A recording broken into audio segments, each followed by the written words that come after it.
இன்னொரு முக்கியமான விஷயம் பத்தி இந்த நேரத்தில் பதிவு செய்ய விரும்புகிறேன். அறநிலையத்துறையின் அசையும் மற்றும் அசையா சொத்துக்களின் வருவாய் அதன் புனிதமான நோக்கத்திற்கு மட்டுமே பயன்படுத்தப்படும் அப்படின்னு ஆளுநர் உரையில இடம்பெற்றிருக்கு. இந்த கருத்தை பார்க்கும் பொழுது அறநிலையத்துறையே இருக்கக்கூடாது அப்படின்னு சொல்ற பாஜகவுடைய குரலாகத்தான் தாவேக அரசும் சொல்லுதா அப்படிங்கிற சந்தேகம் எங்களுக்கு வருது. பாஜகவும் வலதுசாரிகளும் சொல்றது இதுதான், அறநிலையத்துறை பள்ளி கல்லூரிகளை நடத்தக்கூடாது, அறநிலையத்துறை பள்ளி கல்லூரிகளை நடத்தக்கூடாது அப்படின்னு சொல்லிட்டு இருக்கிறாங்க. இதுக்காக வழக்கும் தொடர்ந்து இருக்கிறாங்க.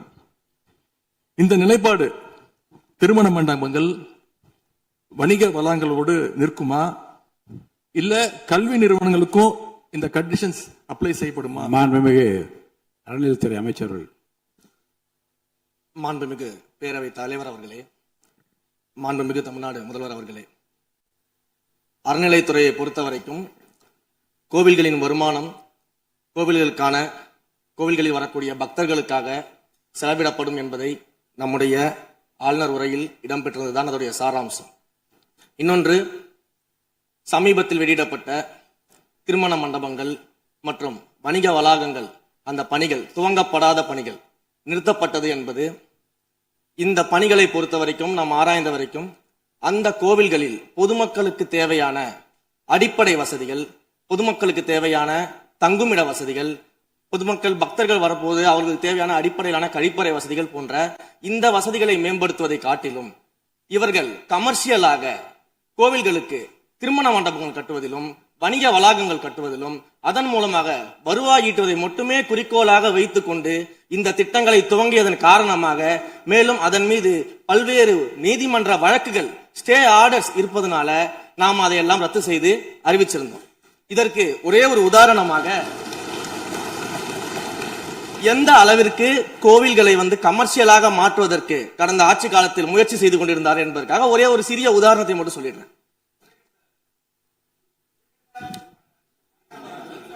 அருள்மிகு குன்னூரில் இருக்கக்கூடிய அருள்மிகு விநாயகர் திருக்கோயில், ஏறத்தாழ அந்த கோயில்கள் இருந்து கோயில் நிதியை பயன்படுத்தி 10 கோடி ரூபாய் மதிப்பில ஒரு மல்டி லெவல் கார் பார்க்கிங் வசதியை அந்த கோயிலுக்கு ஏற்படுத்துவதற்கான திட்டத்தை இந்த அரசு அனுமதித்திருக்கிறது. இதற்கு முன்னால் இருந்தக்கூடிய அமைச்சர் அவர்கள் அதை அறிவித்திருக்கிறாங்க. அந்த கோயில்ல ஒட்டுமொத்தமாக மாதத்திற்கு வரக்கூடிய பக்தர்களின் எண்ணிக்கையே 500 தான் ஆவரேஜா. அதே போல அந்த கோவில்களுக்கு அடிப்படையில கழிப்பறை வசதி கூட கிடையாது. இது மட்டும் இல்ல, குன்னூர் மற்றும் உதகையை சுற்றி இருக்கக்கூடிய அனைத்து பகுதிகளிலும் இருக்கக்கூடிய 50 கோவில்கள்ல பேசிக்கா இருக்கக்கூடிய டாய்லெட் ஃபெசிலிட்டிஸ் கூட அங்க இருக்கக்கூடிய கோயில்களுக்கு கிடையாது. அப்படிப்பட்ட இடங்கள்ல கோயில் நிதியை பயன்படுத்தி எதற்காக மல்டி லெவல் கார் பார்க்கிங் தேவைப்படுது? அப்ப இது கமர்ஷியல் திட்டங்கள் இல்லையா? கோவில் நிதியை இப்படி கமர்ஷியலாக பயன்படுத்துவதற்கு எதிராக தான் நாம இந்த திட்டங்களை எல்லாமே தடுத்து, இந்த திட்டங்கள் தேவையில்லை, அதற்கு பதிலாக நம்முடைய அரசாணையிலே வெளியிட்டிருக்கிறோம். மிக தெளிவாக கடைசி வரியை படித்து பார்த்தால் எல்லாருக்கும் தெரியும். இந்த கோவில் நிதியை பயன்படுத்தி கோவிலும் பக்தர்களும் பயன்பெறக்கூடிய வகையில மாற்று திட்டங்களை உருவாக்கும் வரியை நம்ம மென்ஷன் பண்ணியிருந்தோம். எந்த இடத்திலேயுமே மக்கள் பயன்படக்கூடிய கல்வி நிலையங்களையோ இல்ல இது போன்ற மருத்துவ வசதிகளையோ நாம செய்து தரமாட்டோம்னு சொல்லல. இன்னும் சொல்ல போனா, கடந்த 5 ஆண்டுகள்ல ஒன்றிய அரசின் நிதி உதவியோடு பழனியில பாத்தீங்கன்னா ஒரு சித்த மருத்துவமனை கட்டுவதற்கான நிதி உதவியை ஒன்றிய அரசு தருவதற்கு தயாராக இருந்தது. ஆனா கடந்த ஆட்சியில அந்த திட்டத்தை அப்படியே கிடப்புல போட்டுட்டு, கேட்டா ரெக்கரிங் செலவை எங்களால ஏத்துக்க முடியாது அப்படின்னு சொல்லி கிடப்புல போட்டு வச்சிருந்த இந்த திட்டத்தை நாம இன்றைக்கு கையில் எடுத்து அதை துவங்குவதற்கான ஆய்வில் இறங்கியிருக்கிறோம். அப்ப எந்த இடத்திலையுமே மக்கள் பயன்பெறக்கூடிய திட்டங்களை நாம தடுக்கவும் இல்லை, நாம யாருக்கும் பி டீமாக இருந்து வேலை செய்ய வேண்டிய அவசியமும் இல்லை. கோயில்களின் நிதியை ஒரு காலமும் கமர்ஷியலாக பயன்படுத்த வேண்டிய அவசியமும் மாண்புமிகு தமிழ்நாடு முதலமைச்சர் தலைமையிலான தமிழக வெற்றி கழகத்தின் ஆட்சிக்கு தேவையும் இல்லை.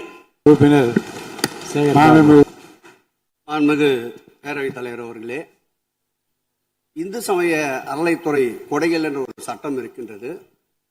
அந்த சட்டத்தில் விதி 69 என்ற குறிப்பிடப்பட்டிருக்கின்ற அந்த பணிகள் சட்ட விதிகளுக்கு உட்பட்டு சட்டத்தின் 36 பிரிவிலிருந்து தான் இந்த பணிகள் மேற்கொள்ளப்பட்டன. குறிப்பாக ஏதோ அமைச்சரே முடிவு செய்து திருமண மண்டபங்களையும் வணிக வளாகங்களையும் ஏற்படுத்துவதற்கு உத்தரவிட்டதாக மாண்புமிகு அமைச்சர் அவர்கள் அவைக்கு உண்மைக்கு புறம்பான தகவலை தந்து கொண்டிருக்கின்றார்.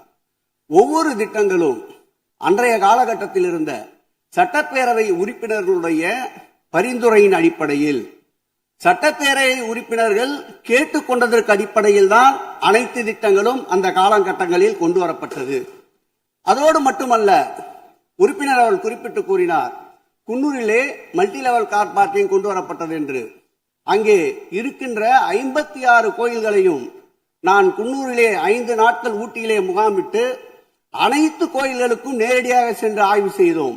அந்த ஆய்வின் அடிப்படையில் அந்த திருக்கோயில்களுக்கு வருகின்ற பக்தர்களுடைய அடிப்படை தேவைகளுக்கு வருமானத்தை உயர்த்துவதற்காக குன்னூருக்கு சுற்றுலாவிற்கு வருகின்ற மக்களுடைய வாகனங்கள் போதிய அளவிற்கு பார்க்கிங்களுக்கு இடமில்லாமல் தவிக்கின்ற சூழ்நிலையில் அங்கே மல்டி லெவல் பார்க்கிங் கொண்டு வந்தால் நகராட்சி பரிந்துரையின் அடிப்படையில் வருமானம் பெருகும். அந்த வருமானம் திருக்கோயில்களுடைய மேம்படுத்துகின்ற பணிகளுக்கு உதவும் என்பதற்காகத்தான் அந்த பணிகளை மேற்கொண்டோம் என்பதை மாண்புமிகு அமைச்சர் அவர்களுக்கு இப்போது யார் அறிவுறுத்தி, ஒரு நிமிஷம், யார் அறிவுறுத்தி இந்த அரசாணையை வெளியிட்டிருக்கின்றாரோ அவர்தான் அப்பொழுது ஆணையாளராக இருந்தபோது இதே அறிவுறுத்தின் பேரில் அரசாணையை வெளியிட்டிருக்கிறார் என்பதை பேரவைத் தலைவர் வாயிலாக அமைச்சருக்கு தெரிவித்துக் கொள்கிறேன். மேலும் அவர் கூறுவதற்கு எனக்கு பாயிண்ட் ஆஃப் ஆர்டர்ல பதில் கூறுவதற்கு அனுமதிக்க வேண்டும். மாண்புமிகு பேரவைத் தலைவர் அவர்களே, குன்னூரில் இருக்கக்கூடிய அந்த விநாயகர் கோயிலுக்கு சொந்தமான இடத்துல மல்டி லெவல் கார் பார்க்கிங் அமைப்பதற்கு ஏற்கனவே அங்க இருக்கக்கூடிய நகராட்சி நிர்வாகம் ப்ரப்போசல் வழங்கிய போது அந்த நகராட்சி நிர்வாகத்திடம் நம்முடைய நிலத்தை குத்தகைக்கு கொடுத்து அதன் மூலமாக இருக்கக்கூடிய வருவாயை வைத்துக் கொண்டு நாம் முடிந்த வரையில் நம்முடைய கோயில்களுக்கு தேவையான அடிப்படை வசதிகளை நாம் செய்து கொடுக்கலாம். ஆனால் கோயில் நிதியவே 10 கோடி எடுத்து அங்க மல்டி லெவல் கார் பார்க்கிங் எந்த விதமான பொதுமக்களும் பக்தர்களும் கேட்கல. பக்தர்களும் பொதுமக்களும் கேட்பதெல்லாம் கோயிலுக்கு உள்ளே சென்று மனநிறைவோடு தரிசனம் செய்துவிட்டு வெளியே வரும்பொழுது அவர்களுக்கு தேவையான அடிப்படை வசதிகளை தான் பக்தர்கள் கேட்டுக் கொண்டிருக்கிறார்கள். அதை செய்தாலே போதுமானது.